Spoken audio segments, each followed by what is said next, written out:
Last year, Jason and I decided to close out the Alloy Labs annual member meeting with a live recording of Hot Takes, a session where the food is hot wings, the format is loose, and the goal is to say out loud the things that usually get edited out. This year, we skipped the wings and got right to the hot takes. It got a little uncomfortable in the best way. The day before, we had a session on what we call the debt versus equity mindset, and the core provocation was this. Most bankers have a debt mindset only. Protect the downside, don't lose, be happy getting your principal back with your contractual interest on top. But as South State Bank's Chris Nichols points out, the economics run in both directions. Banks too often take on equity-level risk, a startup loan, a construction deal, while only pricing in debt returns. Then on the other side, when it comes to strategy and product and new initiatives, they don't think big enough and actually capture the upside. They're comfortable with low, mid-single-digit return in a world where some banks are producing mid-double digits. The framing was still hanging in the air the next day when Jason sat down for Hot Takes with Kiah Haslett, longtime bank reporter, now at FinTech Takes, Dara Tarkowski, who chairs the Tech Innovations and Financial Regulation Practice at Mutt Schellest, and Rick Geloff, CIO at Bank of North Dakota, who's actually building some of what everyone else is still talking about. Kiah laid out what she called a strategically correct but morally bankrupt observation. In a lighter touch regulatory environment, the prisoner's dilemma rewards whoever moves first. Dara pushed back, not on the logic, but on the assumption that the rules have actually changed. Grand jury subpoenas were flying last year. The statutes are still there, and Rick brought it all back to earth. How do you actually quantify the risk, put a number on it, and bring your board along? What ties it all together is a question the debt mindset doesn't even know how to ask. What's the cost of not acting? Waiting for clarity that isn't coming is also a choice, and it also has a return, just not the kind you want. So what you're about to hear is how bankers actually work something out when they're not performing certainty. That's exactly why we do this. Let's get into it. All right, well, welcome to the last session. We're going to bring this to a fiery close. For those who were here last year, Kiah, Alex Johnson, Chris Nichols, and I actually did have the hot wings for the hot takes. The concept of you do not regularly listen to Breaking Banks is Alex and I kind of started this as a joke during COVID because I love hot wings. And I'm like, wouldn't it be kind of funny if we did like that interview show on the Now We Feast and like eat the hot wings and stuff, and we just give her like our hottest takes on the industry? And Alex had this really cool perspective on it where he goes, yeah, like we could workshop ideas. We don't actually have it all figured out. We just kind of go back and forth on the hot take.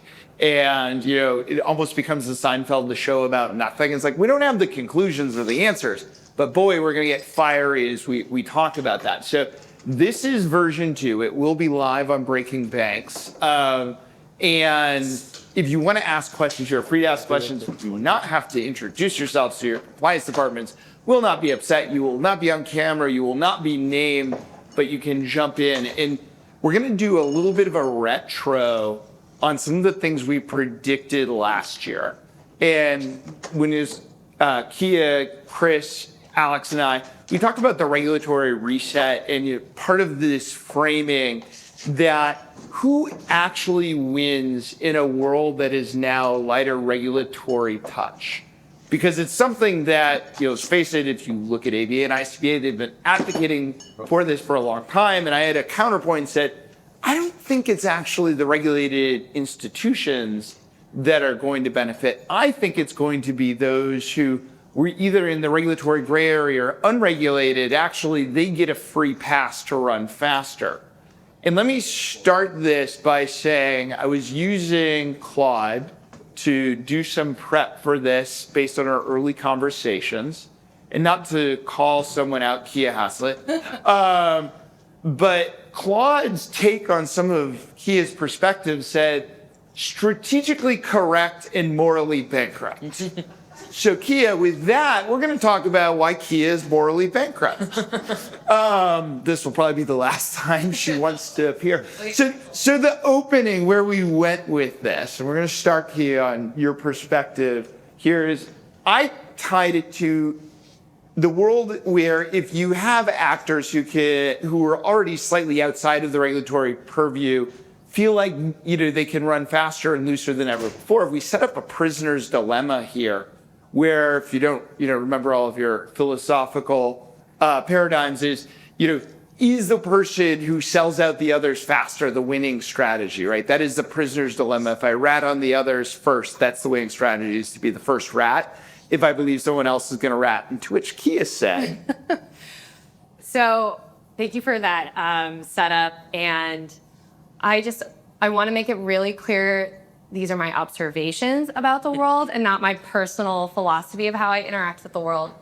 But that, and I hear over and over you guys talk about doing the right thing, doing the legal thing, even in this regulatory recalibration world.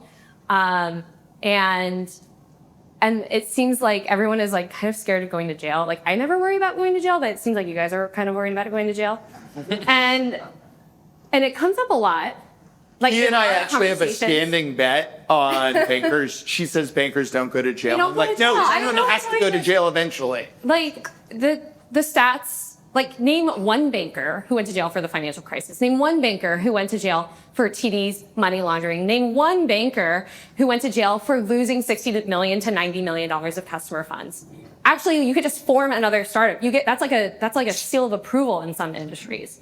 So I couldn't help but notice that it seems like actually the only logical takeaway right now is not commit crimes, but maybe worry less about committing crimes accidentally. And I think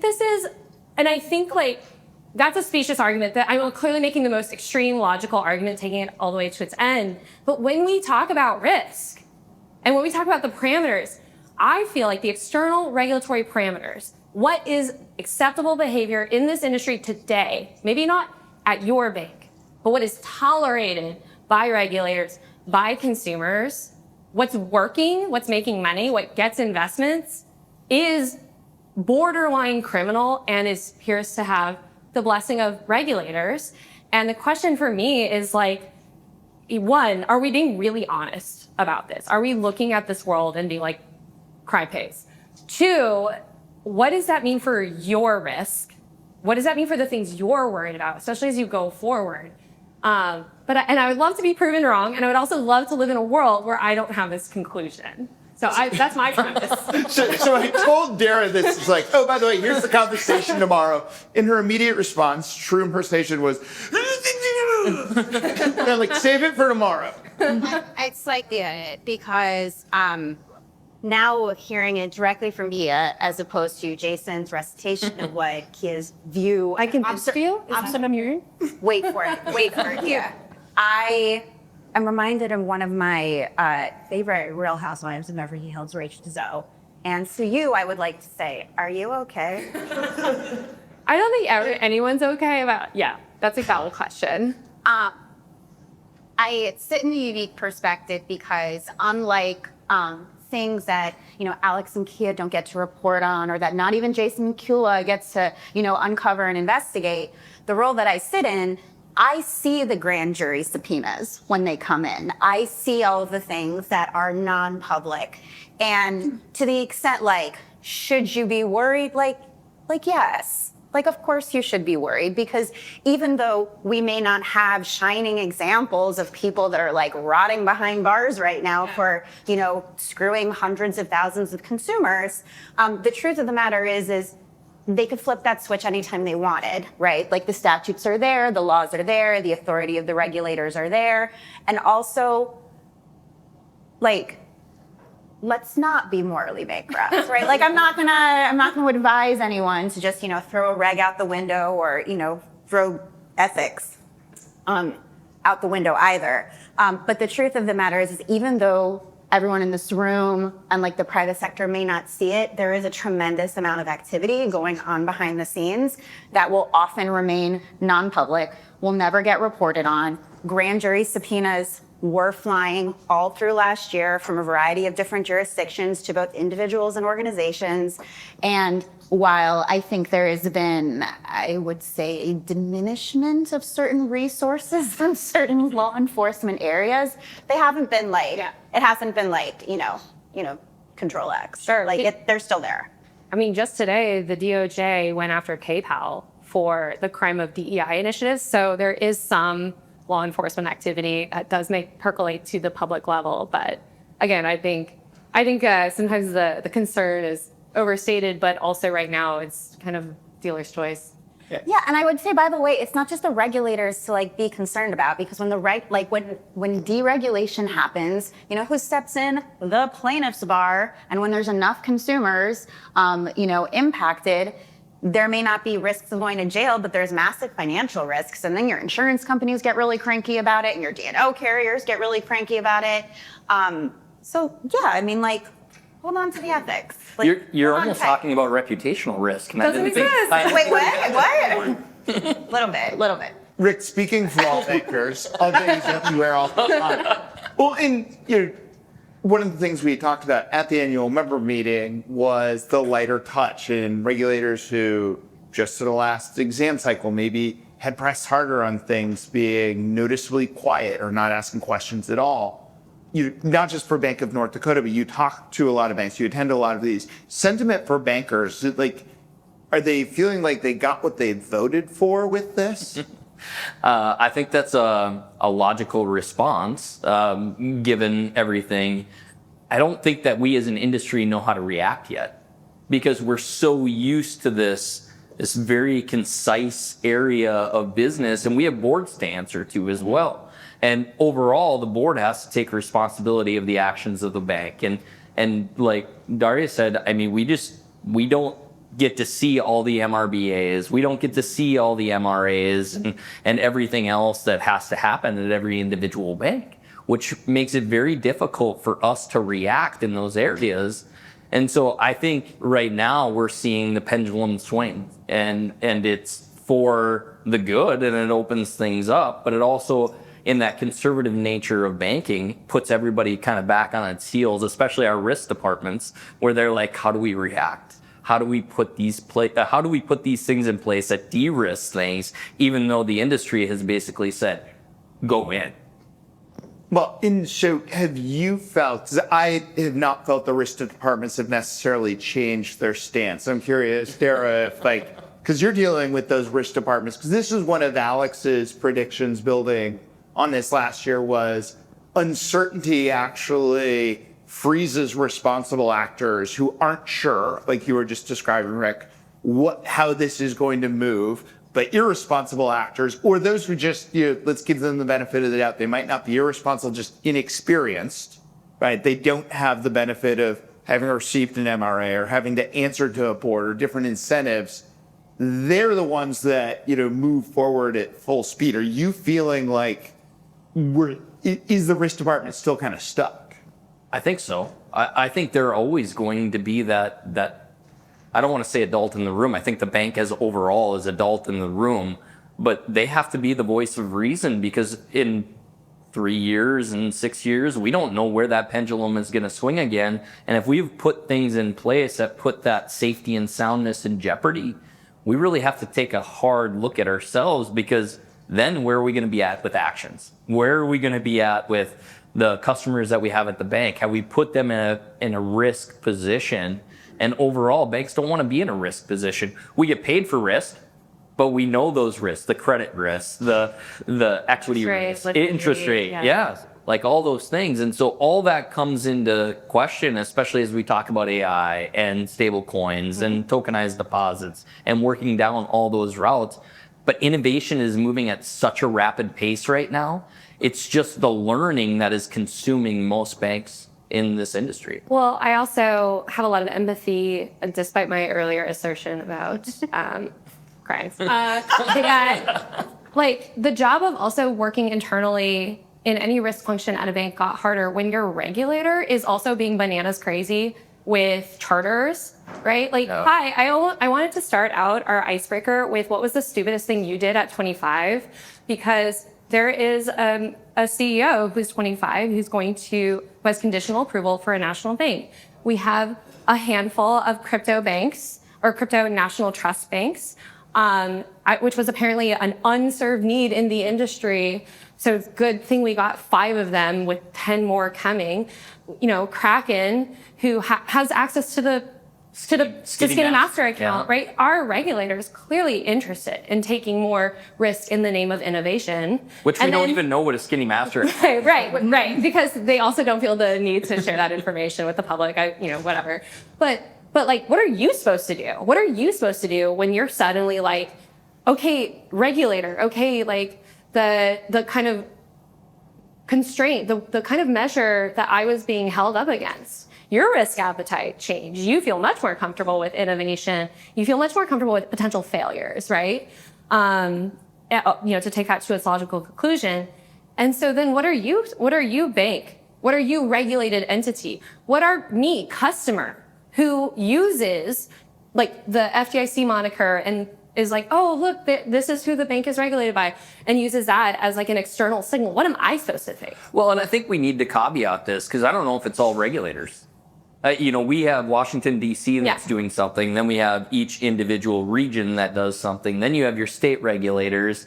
Then you have the Federal Reserve. Then you have the OCC. You have all these different places. And, whatever they're doing in Washington, D.C. might not make it down to the regionals. And you've been still dealing with the same examiners that you have. So, Dara? So I want to comment on charters and like charters are on sale, and you get a charter, and everybody gets a charter. It's not difficult to put together a package, an appropriately pretty bow on it package to obtain the charter. Mm-hmm. I think the real test is going to be, how do you function with said charter? Can you do, right? Like, you gave us this beautiful CMS and all of this infrastructure. You've never executed it. Right. This has never been put into play. This is a delightful work of fiction right now. So in a year, when you've had to operate under the standards that you have set forth for yourself with your pretty new shiny charter, we don't know what that's going to look like, and we certainly don't know what these very sort of bullish federal regulators who are, innovation forward, you don't know how they're going to react. So what the reality and the practical application of their pretty packaged, I'm sure very expensive from a consulting firm, a book of policies and procedures looked like. It's like when you pay a college counselor, when you're helping your kid put together their applications for college. It might get them in, but it's not going to get them their degree, right? So that's sort of my highly skeptical. Let's come back in a year and check in on some of these charters. Well, let's go back a year, because one of the predictions we had last year was the rise of the fintech charter, and we were partially correct in that fintechs and charters would go together like peanut butter and chocolate.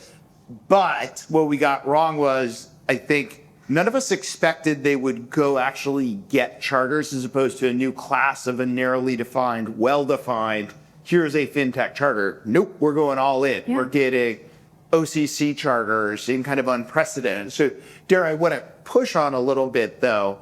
I love the college counselor analogy, right? You've polished up my application. You helped me write my beautiful memoir, of how I've overcome adversity and saved the world to get in. But in a world where you're not being graded for 4 years that you've gotten into college, is the length of time, we've still got another, call it probably at least 18 months that the window is kind of open here, right? The aperture's open to wide open actions. How does that play out? Well, who's grading you, right? There's lots of different grades you get from lots of different sources, right? There is the public grade that you get, there is the consumer grade that you get, there's the regulatory grade that you get. You, I think, referenced the regulatory grade. They may not be graded on that for a period of time. That's true. But they're getting they're getting graded elsewhere, and that's when, right? We were talking yesterday about the fact that change and regulatory change and rules and things start creating infrastructure when bad nonsense happens, right? So if during that ungraded time period, some bad nonsense starting to happen, maybe the grades get accelerated. I just don't think that there's a way to fully escape it. Unfortunately, it's usually after there's going to be like major harm done to a population of people, and that part sucks. But that has been the case for every new wave of innovation. Like that has been the case for decades. We are just in the middle of another cycle. It kind of feels like everybody is saying, go forward, conquer, go break some things. And then we're going to figure things out once something breaks. To your point, Dara, I think the problem is that people are going to get harmed when that thing breaks. And so then how are we going to react? And that's part of the cautiousness of banks, right? We want to be the adults in the room. We don't want to go forward and break things. We want to set things up diligently and respectfully. But how do you go in this environment and do that? Well, in the Overton, I actually do think that there is a way, but I will say that I think I was someone who said I didn't get chicken wings last year, so I feel like the fries were really good. I need to say for the record, the fries. I'm over it, but I just know that I was slightly offended. But during a different session, I did and do think that it was the time that if you had something that you were borderline, I don't know how my regulator is going to react to this, now is the time to try it. I do think that some larger FIs are doing that, like Amex is doing it, Citi is doing it, they are doing it. Now they can spread their risk out a little bit wider than other banks are able to. But I do think for a large majority of, I'm not going to name any names, but people who may attend this meeting or people who have frankly engaged my services, they went home, they heard it, they were like, I'm going to snuggle with my compliance manual instead. And I'm going to wait for some clarity because the CFPB will get clearer. And it didn't get clearer. Yeah. It got quieter. That's not the same thing. And quiet isn't green space. It's just quiet. And that just creates uncertainty. So I'll say again what I said yesterday, be the standard. You guys have your internal risk profiles, be the standard. And the regulators are never going to give you a roadmap. And it's not their job to give you, a strategic roadmap. It's your job to assess your risk and profile it. You know what the laws are, you know what there are on the books, but that doesn't mean that you should be scared of deploying a new technology. It doesn't mean that you should be scared of doing this. Just do it smart and cover your tushies in your contracts and do your proper due diligence and get smart people in the room who are asking the right questions. Document it, train your boards, move forward. Well, one of the comments you had made about this last year when you had said the window is open, if you're going to go do something, now's your chance, go shoot your shot. And had also said you have the opportunity to go produce the data to come back to, but be prepared to defend yourself, right? Yeah. Go get the grades, be prepared to defend, what you've gone and done. And that speaks to, and what I want to delve into is risk is a business decision. And one of the conversations I had with a member last night about this was talking about one of his previous bank CEOs referring to, the risk is a dial. Right? Mm-hmm. And we tend to, within regulated entities, set the dial to zero, right? Or as close to the zero as we can, as opposed to, if you think about those larger institutions, find, Jamie Dimon, the cost of doing business, if it's a potential huge upside, is, unlimited, fine of a couple $1 million I can absorb. That's just the cost of doing business. It's the cost of doing business, right? Where we have all the upside benefit. But the question becomes, how do we change culturally where, let's face it, a lot of the startups where it's growth at all costs, they have to raise the next round and there's so much noise that they have to break through. They've got to turn the gain all the way up, right? This one goes to 11. And you have the bigger banks that can absorb more, or the larger players, the Stripes, the PayPals of the world, right? Like they're picking maybe call it a 3 to 5. Right? Like what's acceptable, right? They also don't want the reputational risk. But a lot of community FIs, we dial it down to 0. Mm-hmm. How do we begin to think about risk as a business decision? I think what some of these banks have done that have done things successfully in this space is they've started with kind of their risk department and said, how do we build this to be compliant, knowing that we're going to take on some risk? I mean, I think it's some of the ones that are in the embedded space, and they have done that really well. because those aren't the consent orders that you're hearing about or the negative press. And those are the ones that are going along. There are banks in every single one of those niche areas that have done it well, and it's because they've gotten their risk appetite dialed in. They got the risk department dialed in order to go forward. And it's almost like you have to work backwards in some of these cases. Now, I wouldn't say that's 100% of the time, but they set the tone at the top and said, hey, this is what we're going to do. This is how we're going to do it. Guys, we need to figure out a way. Hi, this is Brett King, the host of Breaking Banks and the Futurist podcast. I was in New York City this week for Plaid's inaugural Effects event. The CEO and co-founder, Zach Perrott, was in attendance, along with most of the senior team. The key messaging behind this event was intelligent finance, how AI is actively reshaping the way we work with our money, the way we protect consumers, businesses, and institutions alike, and of course the way we contextualize finance. Some mind-blowing statistics from the event include the fact that 200 million people a month use ChatGPT for financial advice already today. 1 in 5 pay slips used in credit applications in the US today are fraudulent. And we see a lot of attack vectors for financial institutions that are rapidly expanding due to AI as well. In the last 10 years, digital experiences have come to dominate global financial services, with over 4 billion consumers using fintech weekly. And yet AI is set to be even more transformative in how we manage our money. If you're building a digital financial product, make sure you check out Plaid's new intelligent finance offerings for fraud management, trusted identity and payments, along with their proprietary foundation models built on data from more than 9,000 apps and 12,000 institutions. Check out plaid.com for more information. I think if we've had conversations around culture, around mindsets, around environments, and Jason, I think your observation about where most community banks' actual risk intolerance is close to zero, and that comforts them and that makes them feel safe, and that is part of their identity.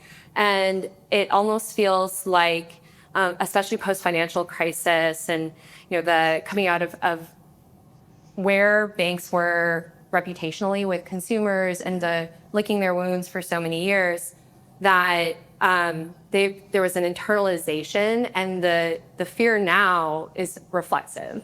And so I think sometimes when we think about innovation can be hard, because in your head innovation is very, very scary. And I think that mindset would serve you well under certain administrations, under certain federal banking agencies. That is a shared philosophy. But what I feel like I see here is like a delta between the non-banks, but still financial institution companies. Like the Overton window full of stupid stuff this market will tolerate when it comes to people's money is shifted. Like why is Polymark and Kalshi having such success with their regulator, right? Who is now going after states' rights for right. And that's again, outside of regulated chartered financial institutions.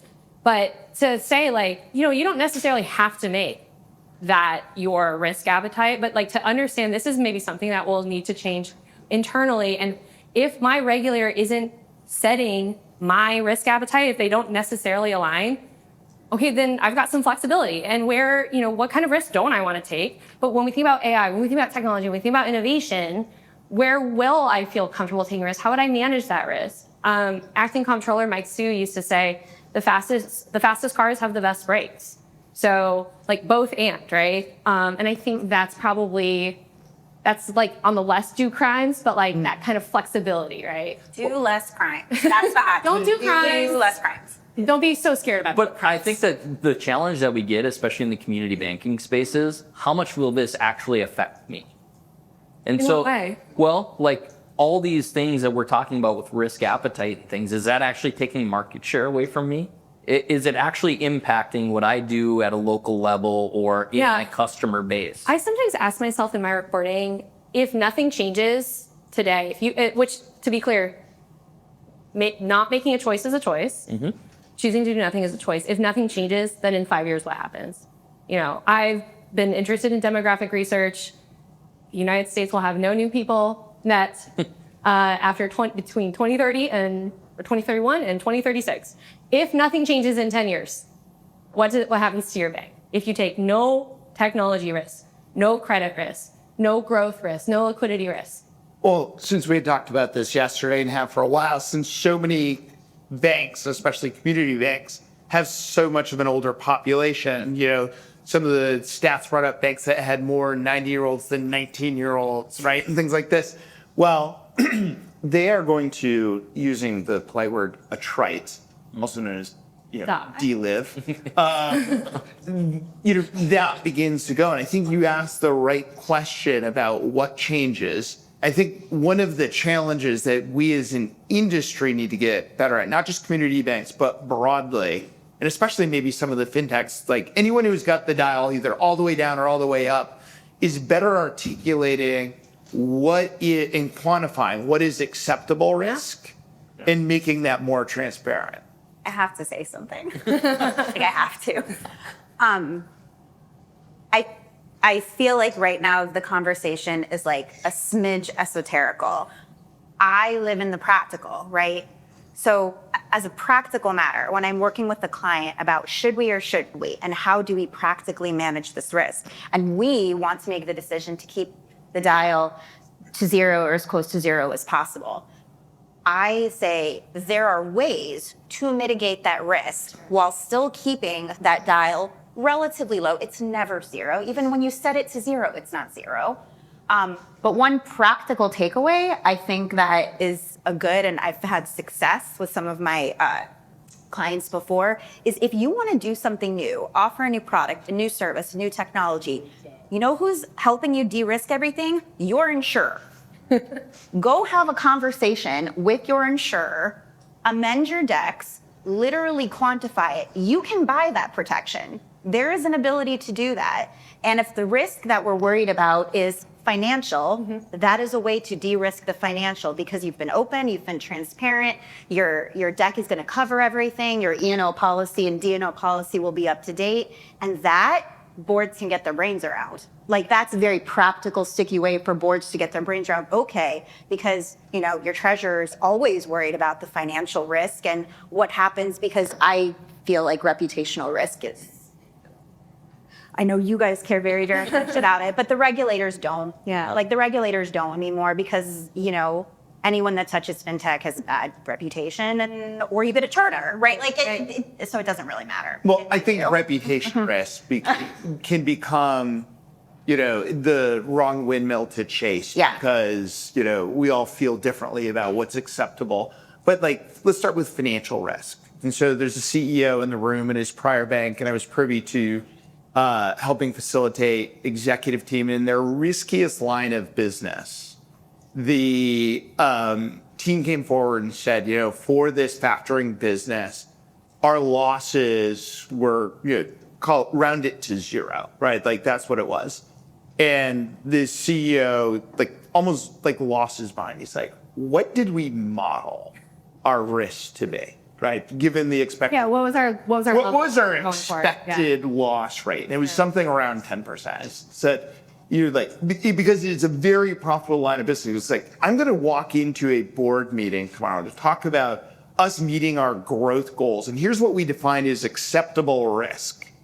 Right, we quantified it, we published it, and you're very proud of the fact we didn't even come close to it. He's like, I'm not asking you to go do willy-nilly crazy things.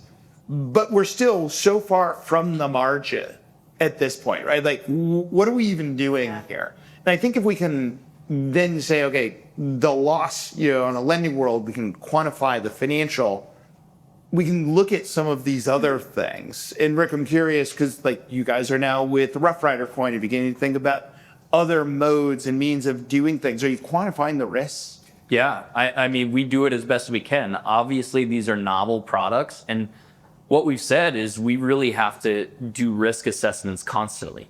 and make sure that we're keeping up on the risks that are associated with it as we continue to move down the line. Because it's not just for us.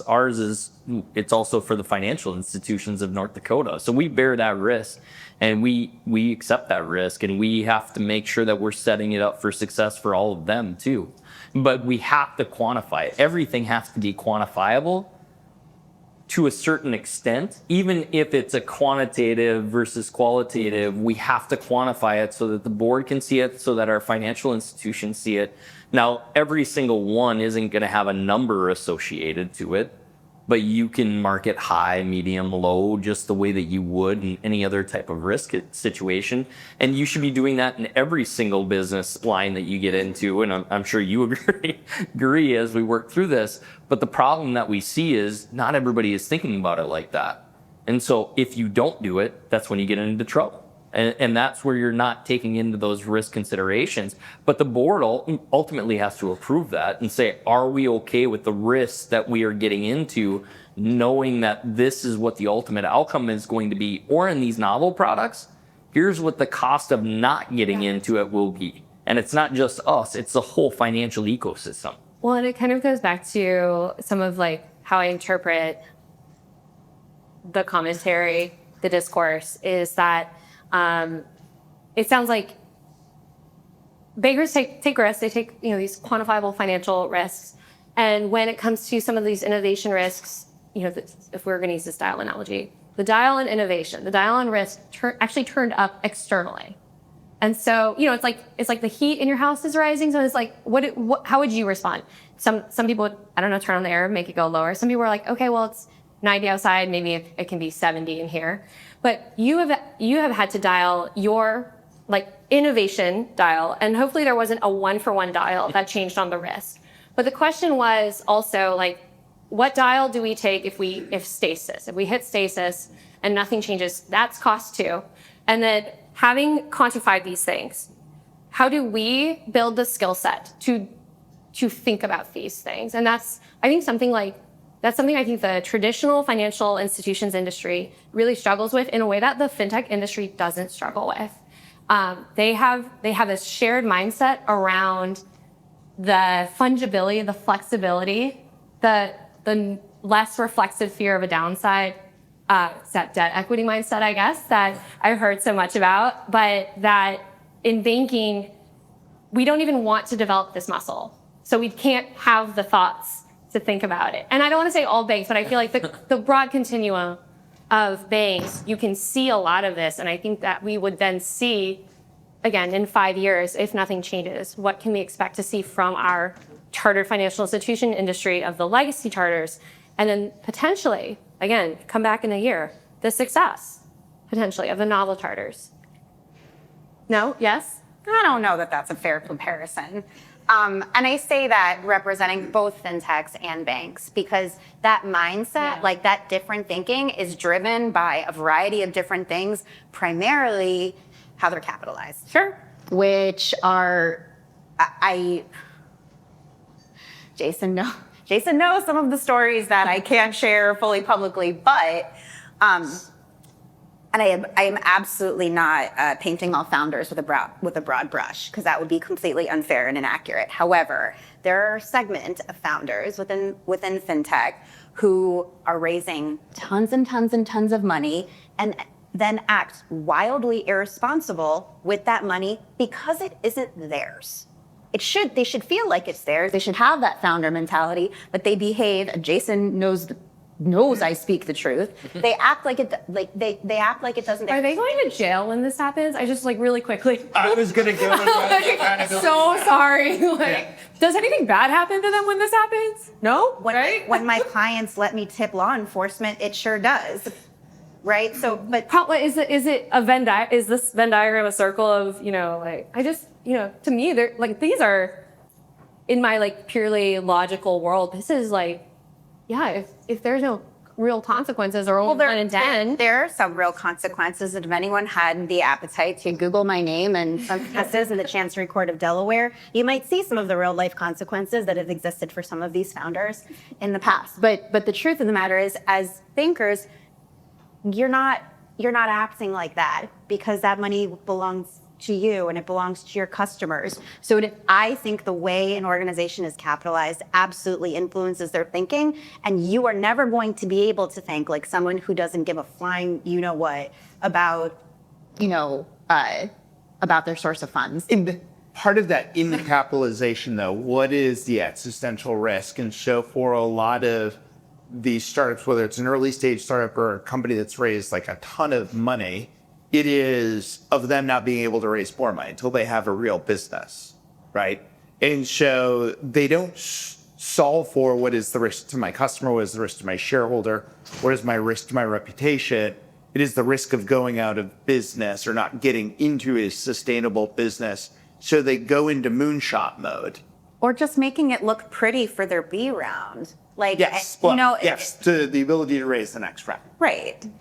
Different goals. Different right? Like, goals, but that's also different when the risk of your regulator who is visiting you regularly, right, and asking questions, even if they're not giving stern reprimands and memorializing. They give you some feedback, and you get the option of deciding whether you take it or not, right? Like, Right, but that's real. We talked about that yesterday. Is you can. It doesn't sound bad to me. Like that's. No, it sounds like I liken some of this to parenting. Yeah. My daughter's had a big blow up, fueled by too much sugar in a birthday party, and the 9-year-old was freaked out, and I'm like, "What's wrong, Age?" She goes, "You're being very quiet."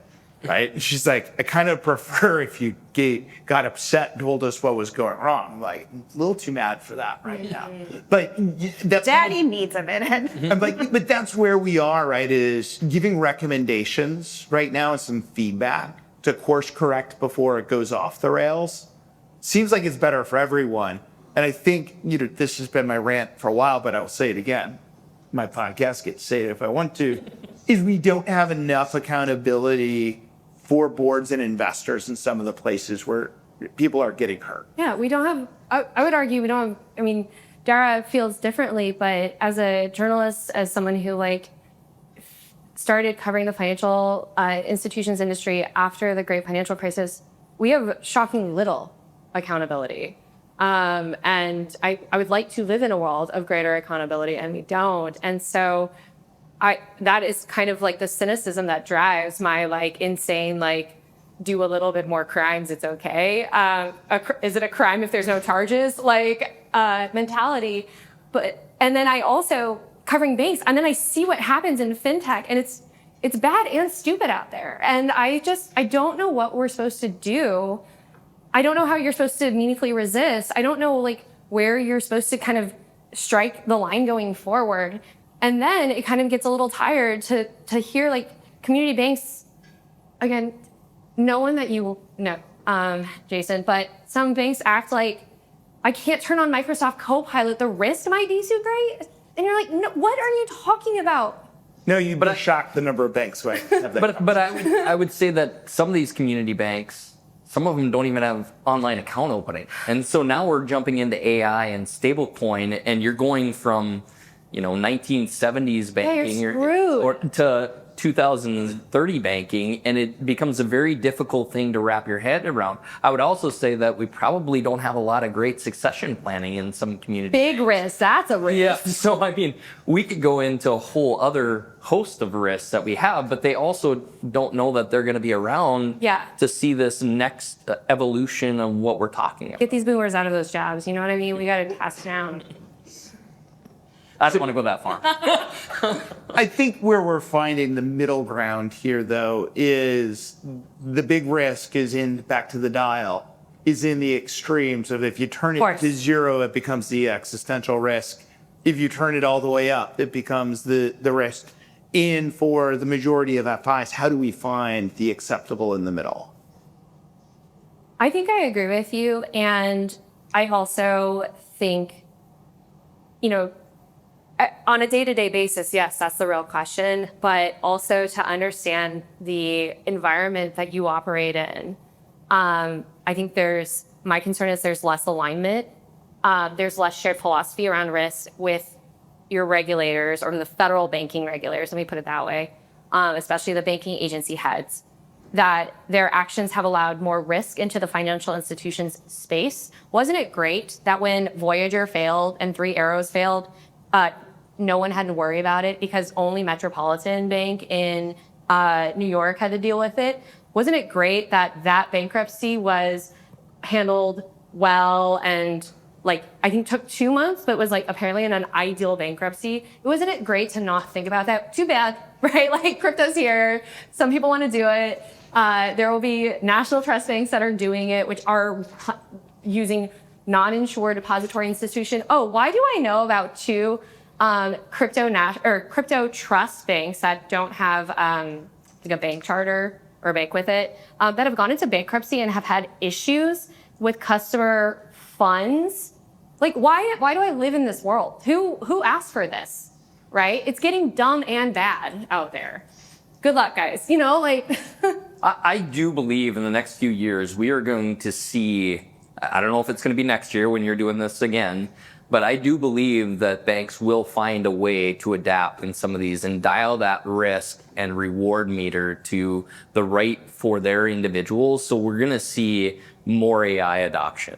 We're going to see some of these other concepts actually going into fruition to capture some of the stuff that we've already talked about with risk. Well, I think that's a great way to start to bring this to a close. Is both of the last 3 days that this group of banks have spent together, because I'd say the bias towards action in the room, if we look at the story arc of the conversations of 3 years ago, AI is a concept that we were wrestling with, to last year, AI is things we're actively working on, to the conversations over the last 3 days here of AI is how do we think these market forces are fundamentally reshaping the business and our strategies and the things we need to do. I think the banks that will not just survive but thrive are going to be doing those things. The question I pose to each of you as we close is, how would you think about, we have an opportunity, well, Dara's window of opportunity is open. What do you do with that, right? Because it's only open for a period. What do you do both to take advantage of it and to protect yourself? Dara, I'm going to start with you. So last year, when everyone went home and snuggled their compliance annuals and then we're just waiting for guidance, that was the best time, but right now is the second best time. I do still think that the window is open. I do think, however, that it was not going to stay open forever. I think the Basel III endgame, even watered down, capital treatment is going to be tightened on certain partnership structures. State AGs who sat on their hands are not going to sit on their hands anymore. New York DFS basically became its own independent federal regulator this year in terms of its enforcement posture. I think Illinois and California are not far behind and not waiting. So California basically recreated the CFPB today. Oprah's hiring. Yeah. Yay for my fiscal year, but not for anybody else's. So I think that the prisoner's dilemma that we sort of started with, here's my slight Dara addendum. The prisoners who want to move fast and smart, frankly, have already cut their deals. And everyone else, we may or may not be sitting in the interrogation room, waiting for your lawyer to come, but find your smart lawyer, put together defensible postures on the things that are most important to you, go talk to your insurance companies and make the next 12 months really, really productive. And don't wait for midterms. Don't wait to see what happens at midterms, because then you're just going to be waiting forever and ever and ever. If you're not going to take my advice to do a little bit of crimes, I will say that I'll second Dara's point, but I also think from the kind of both cultural and operational perspective, there's a lot of smart bankers out there, but we need a lot of mature bankers. We need people who aren't reflexively scared of risk and can really look at it, calculate it, are willing to at least be curious about it. And that I would argue going forward, you're going to want to play really good offense and defense. You are going to want to capitalize on on your competitors' mistakes. And you are going to want to be in a position where you can make decisive moves that align with your strategy, which you have clearly articulated and then properly incentivized everyone in your bank to do, and win every single day. And the other thing too, and I challenge myself to do this, you're going to have to get really good at ignoring stuff. And there's just, again, it's stupid and dumb out there, or it's like bad and dumb. And so you're going to really want to, if something's not how you're going to win, and if it's not part of the risks that you're going to need to control, you can just ignore it. And so I think that, and that, which is kind of to your point about midterms, right? Like, work as if Republicans win, work as if Democrats win, right? So I think those, but that kind of just is, that's just being a good operator on a day-to-day basis and having like a North Star and going towards there. You know, you can't control which way the wind blows. You can't control the way that the tides are moving or that the waves are going, but you know where you're going, right? And you're going to, and that's what you have to do there. Great answers. Oh, you know, I heard something last month that really stuck with me. And I think one thing that we've talked about too, I think when we were talking about this, was bankers don't do a good job of celebrating their wins either. Yeah. And so we've sat here, and you just talked about it. You know, 3 years ago, we were saying AI might be here to stick. 2 years ago, we were saying, oh yeah, it's catching on. Last year, we're saying, oh yeah, we got to do something here. Think of all the terminologies that we've learned in the last few years, and not just AI, stable coins, tokenized deposit, blockchain, permissionless, all of these different things. One thing that stuck with me from a month ago was 2026 is the year to learn. 2027 is the year to build. 2028, we figure out if it all is going to work. Because I think it's going to take time for everything to shake out, regardless of the political factions or whatever goes in, regulation, all of those things. But it really stuck with me because I think our financial institutions are doing a great job of learning, even though they probably feel like they're behind the curve. They're actually learning a ton more than what they actually think that they're learning, and the things that are sticking and how they're going to figure out use cases.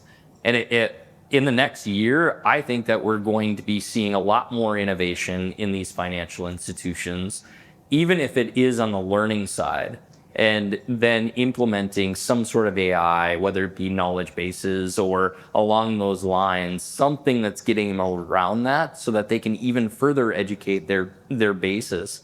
And I think we're going to see that shake out. And that's the inspiring thing, or the opportunities at it. And I know we talk about threats so much, but the opportunities are so vast in this space if we can just latch onto that. Well, the one thing I'll disagree with is the timetable you gave, because I think I was going to the say, I want to squish it. I think it is too. I think it's compressing, but it's A compressing. year's a nice little, yeah. Well, and I'll close with a newer member, first time at our annual member meeting, made the comment that they came into this week thinking that they were far ahead because they were looking at the wrong peer group, and they said they're leaving feeling like they're behind. And you said, you know, not just, I think they were in that absorb and educate mode like you had described, Rick, and they realized others are already taking action. And what you learn by doing, you know, just like your Rough Rider coin, and we've talked about, like, only in doing do you actually get a lot of this knowledge. And I'd say we'll leave it with that is, you only when you turn up the knob a little bit, right, in the smaller increments. You gotta touch the knob, yeah. Yes, let's grab the knob, and you don't have to go to 11, but you got to begin to turn it to learn what it can do. So with that, thank you guys for joining us. Thank you everyone for making this a fantastic 3 days together, and safe flights home.